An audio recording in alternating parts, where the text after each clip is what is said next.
যদিও logo and brand identity design নিয়ে অনেকদিন ধরে কাজ করতেছি। কিন্তু এই কোর্সটা করার পরে এই ব্যাপারগুলো নিয়ে ক্লায়েন্টের সাথে কমিউনিকেশন করার ক্ষেত্রে আমার কনফিডেন্স লেভেলটা অনেক বেড়েছে এবং ক্লায়েন্টকে আমি সঠিকভাবে এই জিনিসগুলোর ব্যাপারে সাজেস্ট করতে পারি। যার ফলে দেখা যায় আমার প্রতি বা আমাকে প্রজেক্টটা ওয়ার্ক করতে ক্লায়েন্টের বিশ্বাসটাও বেড়ে যায় এবং সব মিলিয়ে একটা ইফেক্টিভ কমিউনিকেশন তৈরি হয় ক্লায়েন্টের সাথে। আমি মোহাম্মদ আব্দুর রহমান। পড়াশোনা করেছি কুষ্টিয়া ইসলামী বিশ্ববিদ্যালয় থেকে। বর্তমানে কাজ করছি logo and brand identity design নিয়ে। আমি কিরণের ব্র্যান্ড স্ট্র্যাটেজি অ্যান্ড প্ল্যানিং কোর্সটি কিনেছিলাম। যার মেন্টর ছিলেন আজিম নওয়াজ ভাই এবং এই কোর্সটি ৬টা মডিউলে বিভক্ত ছিল।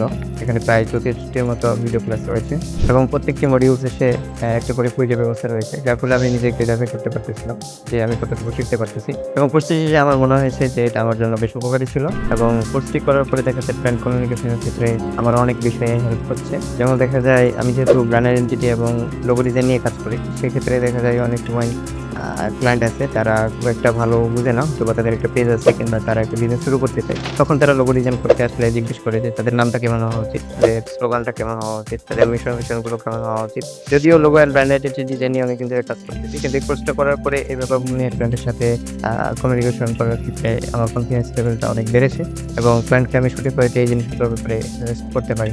যার ফলে দেখা যায় আমার প্রতি বা আমাকে প্রজেক্টটা ওয়ার্ক করতে ক্লায়েন্টের বিশ্বাসটাও বেড়ে যায় এবং সব মিলিয়ে একটা ইফেক্টিভ কমিউনিকেশন তৈরি হয় ক্লায়েন্টের সাথে। এবং দেখা যায় একটা ব্র্যান্ডের কালার কীভাবে সিলেক্ট করা যায়, একটা ব্র্যান্ডের টাইপোগ্রাফি কেমন হবে, তাদের ইমেজের স্টাইলগুলো কেমন হবে। তো সব মিলিয়ে আমার কাছে মনে হয়েছে যে নতুন ডিজাইনার হিসেবে, বিশেষ করে ব্র্যান্ড আইডেন্টিটি ডিজাইনার হিসেবে কোর্সটা বেশ হেল্পফুল ছিল।